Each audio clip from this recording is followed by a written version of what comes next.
Seorang yang sudah sampai usia 40 tahun, maka Allah mengingatkan dia untuk menyiapkan 5 bekal utama sebelum dia kembali pada Allah Subhanahu wa taala. Hati-hati yang sudah sampai 40 tahun, jika Anda belum memiliki satu di antara 5 ini, Anda mesti khawatir. Karena ini peringatan dari Al-Quran. Baik, 1. Qala Rabbi auzi'ni an ashkura ni'mataka allati an'amta 'alayya wa 'ala walidayya. Amanat pertama, kata Allah, dia mesti memperbanyak doa kepada Allah Subhanahu wa taala agar dibimbing. Banyak doa agar dibimbing mensyukuri nikmat hidup, plus bisa meningkatkan bakti pada orang tua.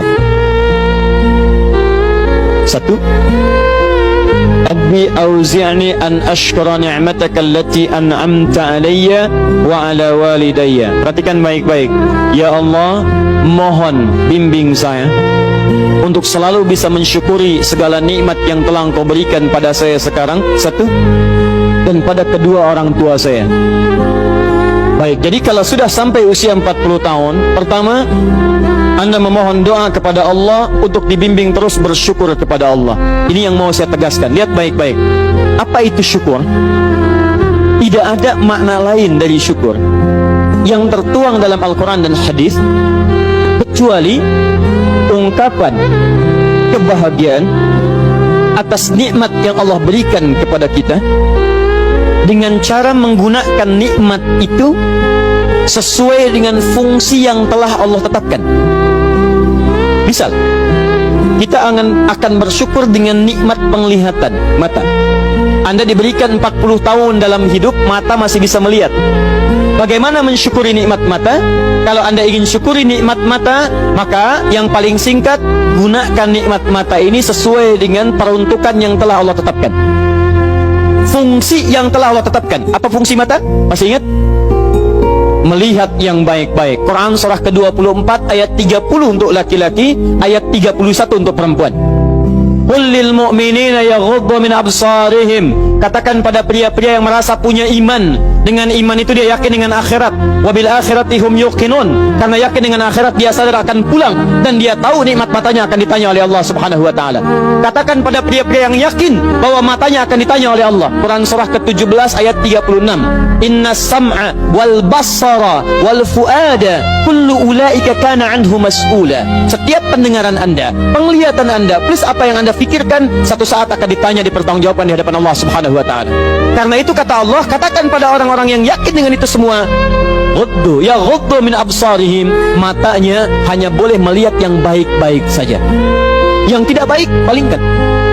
Ibu juga sama, ayat 31-nya. Wa kullil mu'minati yaghdudna min absarihinna. Katakan pada perempuan yang merasa yakin dengan Allah, yakin akan pulang, yakin akan ditanya, matanya hanya boleh melihat yang baik-baik saja menurut Allah. Yang tidak baik palingkan. Di ghaddul basar itu bukan nggak boleh lihat, Pak. Ghaddul basar itu silahkan lihat, tapi ketika yang dilihat tidak baik menurut Allah, maka palingkan dari itu semua. Ini tidak tepat, teman-teman sekalian. Anda hanya mengucapkan alhamdulillah ya, sampai sekarang penglihatan masih baik. Belum cukup. Baik itu dipakai lihat apa? Penglihatannya baik, tapi masalahnya yang dilihat baik tidak. Itu poinnya. Maaf, ada anak usia 4 tahun, Bu, Pak, tidak bisa melihat. Dalam tidak bisa melihatnya, dia masih mau menghafal Al-Quran. Namanya Mu'af. Tinggalnya di Asyut, adanya di Kaira, negaranya Mesir. Matanya nggak bisa lihat, tapi dia sampaikan pada bapaknya, Pak, saya ingin menghafal Quran. Saya ingin menghafal Quran. Kata bapaknya, kamu yakin? Saya yakin. Baik, keluarga sederhana, punya cuman motor yang sangat luar biasa tidak bagusnya. Dimodifikasi dashboardnya, menempuh jarak kisaran 20 km. Datang pada syekhnya, bapaknya kemudian membonceng, muadnya di belakang. Teman-teman sekalian, setiap berangkat datang pada syekh, dapat hafalan baru, bapaknya tulis ayatnya, disimpan di dashboardnya. Di jalan lihat ke sini, lihat ke jalan, lihat ke sini, lihat ke jalan. Mu'adz bacakan ayatnya, bapaknya mendengarnya. Secara singkat, tiba-tiba setelah itu fasenya berakhir, jadilah anak ini hafal Quran. Yang ngantar belum hafal Quran, yang diantar nggak bisa lihat hafal Quran. saking mudahnya Al-Quran, yang nggak bisa lihat bisa hafal Quran. Tapi bapaknya dapat pahala dari transferan anaknya. Perhatikan baik-baik. Begitu dibacakan Qurannya, bagus makhrajnya, viral kisahnya. Begitu viral di Timur Tengah, datang reporter mewawancara. Pertanyaan pertama, kalau Adinda diperkenankan oleh Allah untuk bermohon saat ini, apa yang mau dimohonkan kepada Allah? Reporter ini mengira dia akan meminta doa seperti ibunda Imam Al-Bukhari bermohon kepada Allah supaya Al-Bukhari disembuhkan dari butanya. Bu, Pak, Imam Al-Bukhari itu dulu buta. Butanya permanen. Dilahir 2 tahun ayahnya meninggal, 4 tahun buta permanen.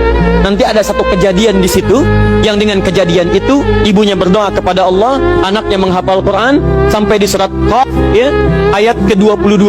Anaknya murajaah ayat, ibunya memohon kepada Allah sambil menangis, sambil tertidur, sampai tertidur. Disitulah kemudian terjadi sesuatu yang luar biasa. Seketika Allah sembuhkan Al-Bukhari kecil, matanya bisa melihat kembali. Karena kajian kita bukan di sini, lain waktu nanti saya terangkan. Anda yang punya kitab Fathul Bari, Syarah Sahih Al-Bukhari, beli jilid pertama, kitab Muqaddimah, halaman 634, paling kiri, paragraf yang ketiga, baris 1 sampai dengan 9. Anda temukan kisahnya. Nah, reporter ini mengira ini Mu'adz akan minta kepada Allah seperti Al-Bukhari kecil memohon kepada Allah, matanya bisa melihat lagi. Ternyata lihat baik-baik. Kalau saya diperkenankan bermohon kepada Allah dan permohonan saya dikabulkan, maka pertama saya akan mohon kepada Allah untuk tetap membutakan mata saya sampai dengan kiamat. Ya Rabb, mohon butakan mata saya sampai kiamat, karena dengan buta mata ini saya bisa menghafal Quran. Saya takut ya Allah, kalau saya melihat lagi, mata saya melihat maksiat dan hilang Quran dari hafalan saya. Anda bisa bayangkan, anak kecil 4 tahun, mata nggak bisa lihat, digunakan menghafal Quran.